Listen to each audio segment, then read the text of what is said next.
Justice, le procès des commanditaires présumés de l'incendie de la route de Vienne s'ouvre demain devant les assises du Rhône. Une femme enceinte et sa fille avaient été tuées en 2019 dans cet incendie.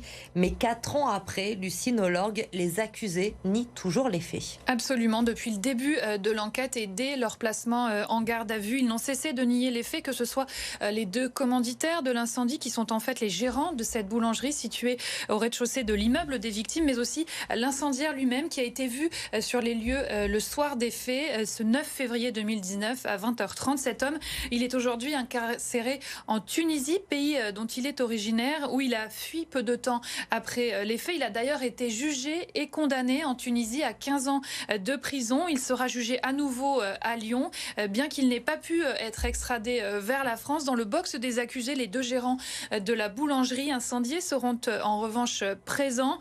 Les parties civiles espèrent donc obtenir des aveux de leur part, comme nous l'explique maître Guillaume Beaulieu. Il représente notamment Julien, le conjoint et père des victimes. Lui était présent le soir du drame.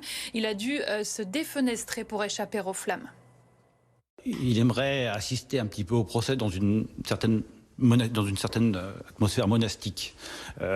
Penser à Clara, à Anna, à bébé Georges, et il a peur de tout le reste, de tout ce qui pourrait le distraire de cette intention. Lui, ça fait partie de sa reconstruction, et il veut absolument que la mort de Clara, la mort de Anna ait finalement un sens qui serait donné par les aveux, qui reconnaissent qu'ils ont fait une banale escroquerie à l'assurance qui a mal tourné et qui est à l'origine du décès.